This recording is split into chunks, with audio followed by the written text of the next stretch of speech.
It's strange sometimes how the sound of failure is just silence, not the deafening silence after a shout or the unexpected hush after applause, but a colder gap, the absence of something that should have been there. That's what I remember from that day, sunlight spilling through the grand windows of the university hall in Lisbon, the smell of dust and polished wood, my gown heavy on my shoulders. I remember my tongue dry, the citation clutched tight in my hand as I stepped up to the podium, and the faces, all those faces blurred together. I'd won the award for Best Thesis. Applications of cross-adaptive neural nets in regenerative cell biology, it said, although I knew 90% of the audience had no idea what that meant. My grandmother, who'd come all the way from Almada, sat 3 rows back fanning herself. A sweet woman who'd spent her life bent over laundry and never trusted machines. I spotted my cousin Andre, who worked in real estate and always dressed too crisply, his lips curled in that permanent half-smile. I saw their faces turn expectant as I cleared my throat, script trembling.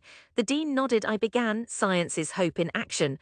What we dream here in these halls, one day it will cure or save." I didn't get further. Laughter started at the back, just snickers at first, students shifting and whispering. Then, as I tried to keep speaking, someone's voice cut through. "It's all just Star Trek stories, Jonah. No one in Portugal needs your robots." Murmurs, my heart hammered. I looked down to see Andre grinning at his friend, both stifling laughs. Even the professors bristled awkwardly. I fumbled for words, cheeks burning. The dean gave a tiny shake of his head. "Thank you, Jonah," he said. "Let's keep the ceremony moving." I didn't even hear the next name over the wind rushing in my ears. I stepped from the podium, eyes stinging, to the flickering gold silence. Afterward, fragments of congratulations. My mother smoothed my robe and told me not unkindly, "Next time, keep your ideas simpler, querida." Andre slapped my back in that way that's half joke, half punishment. My father, always a silent man, squeezed my shoulder, but I heard no pride in his voice, only worry. That evening, a family dinner at a noisy restaurant, my aunt raising her glass. "To Jonah and her computers that will take over the world, you'll be rich before 40, eh?" Laughter. Heat tinged my face again. Was it really so absurd to hope for something more?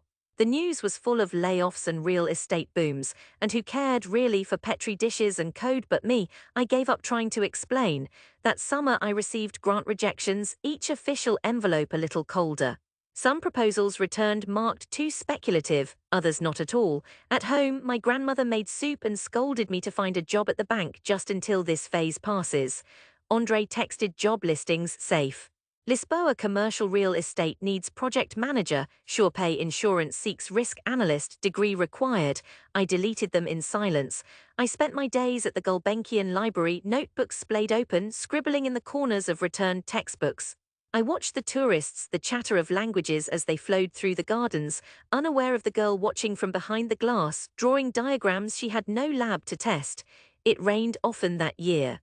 I stopped attending family dinners, avoided calls from my aunt. The air in Lisbon felt thick with disappointment, it clung to my skin.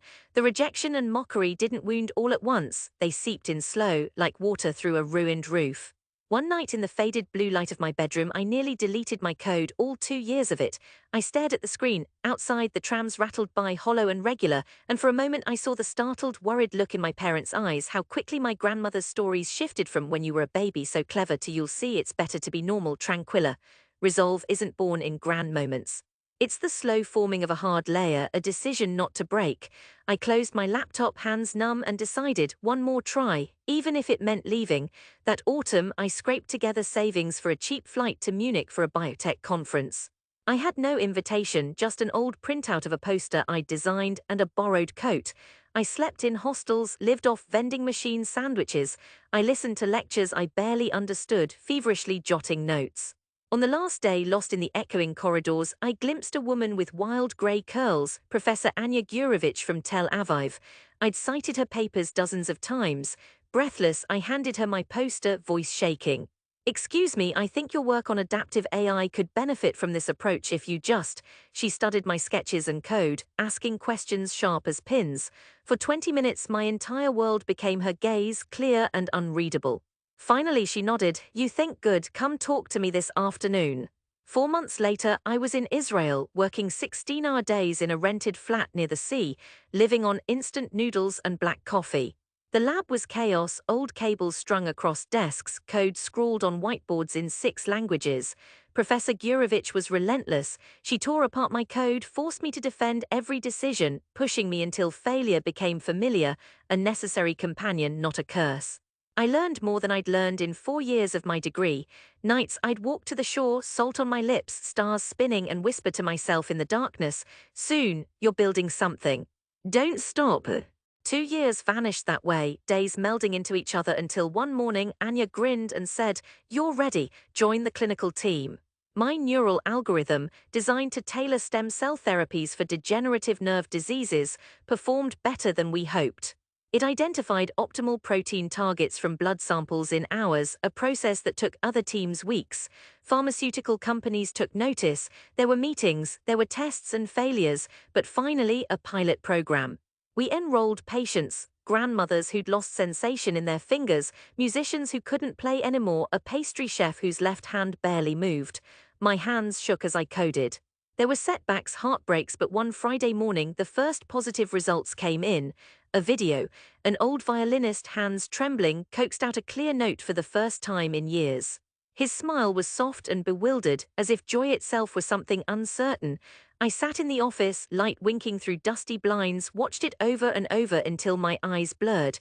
The papers came next.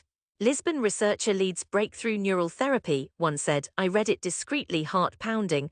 Anya clapped me on the back. There were congratulations, and then there was work, always more work. But it wasn't until I got the invitation, the burnished seal of the University of Lisbon, that my heart truly beat oddly again. We invite Dr. Jonah Silva to keynote the annual alumni conference. Your contribution to neural regeneration has inspired the next generation. We look forward to welcoming you home. It didn't feel real. I flew back that spring, the skies over the Tagus wide and blue. My Portuguese was rusty, strangely formal after years away. As the taxi crossed over Pont 25 de Abril, I saw Lisbon in fragments, the tiled houses shimmering, purple jacaranda trees lighting up empty sidewalks. My parents met me at the airport. My father's hair was grayer, his hug tighter. Even my mother, never florid, caught my hand and didn't quite let go. No one said much on the drive home. That evening there was a family dinner. My aunt was first to find her voice. "So, a real scientist now, Minha Jonah," she smiled, as if recalling every awkward meal, every gentle jibe. Andre arrived late, designer jacket slung over one arm, his laughter a little forced. "Saw your name in Publico," he said. "Didn't know you'd turn into the Portuguese Marie Curie." I watched everyone, their faces acutely familiar, lines deeper, hair streaked with grey, but eyes the same. They expected me to say something grand, maybe to boast. Instead, I just smiled and let them fill the space with chatter about mortgages and holiday homes. The conference was held in the same hall where my voice had faltered years before. Now the walls gleamed with banners, neural regeneration, the Lisbon Revolution, my name on the program, the headline act. I put on my best suit, nerves jangling just beneath the surface. I pushed through the corridors, the memories sharp as vinegar. I found my grandmother and my parents in the front row. My father's hands gripped his knees. Andre hovered at the back, phone in hand. When they called my name, the applause was scattered, curious. I stood again at the same podium. My hands no longer trembled. I could hear my own breath in that expectant hush. I looked straight into the crowd, not over it, not through it, but into it, searching for every old judgment, every familiar face. I started. 5 years ago, I stood here and spoke about dreaming bigger than what we see. Many called it unrealistic. I paused, let the faintest echo of laughter drift through. But science is not a miracle. It's daily work, it's failing until you don't, and then you go back and help others fail better. I clicked the remote. On the towering screen behind me, a line of videos, hands once paralyzed, now moving, a chef piping delicate rosettes with steady fingers, a young boy lacing his shoes, blinking away tears. There was an audible intake of breath from the audience, a rustle of movement. I let the videos play. One face I saved for last. Clara, a Lisbon violinist lost to illness, now performing a soft lullaby on the Teatro National stage. The music poured through the speakers, raw, imperfect, but alive. I felt the old ache rise, but this time it was joy. Silence again, but this was different. The crowd leaned forward, breath held, no mockery. Just the rawness of disbelief struck by the undeniable. A man started clapping, another followed, and then the applause rolled in, not thunderous but steady, honest. I looked down and saw my father for the first time really smiling. My mother brushing at her eyes, my grandmother's lips moved as if in prayer. Afterward the crowd gathered, professors pressed my hands, students asked for advice. Andre appeared, his phone forgotten. I didn't think, he said, faltering. I just, Jonah, this is, the rest of the sentence slipped away. I know, I said, it's all right. He hugged me, awkward and sudden, as if making up for years in a single moment. My aunt, red-eyed, clasped my shoulder.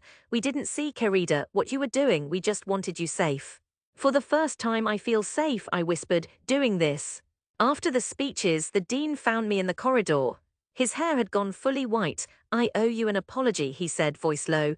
We failed to protect your voice. Come teach here if you ever want. Outside the hall, the city tilted into late afternoon, the river shining gold beyond the rooftops. I walked with my family beneath the jacaranda trees, their petals soft underfoot. For the first time, my mother asked questions about my work, not to challenge, but because she wanted to know. My father walked quietly at peace. Back at home, I found my old sketchbook, pages crumpled, edges torn. Flipping through, I saw the first sketches of the neural interface, the same one the world now wanted. I paused on a faded drawing. My grandmother, hands strong, head bowed in prayer. I traced her outline with my finger. That night, as the city hummed outside, I sat with my family, stories flowing easily, old grievances fading to pale ghosts. They saw me, not the rebel, not the fool or the oddity, but someone who left, worked until she bled and brought hope home. It didn't erase the years of silence, but stitched them into something new. Success felt quieter than I'd expected. Not a shout, not a burst of light, but a warm room, laughter mingling, the knowledge that I'd given something real back.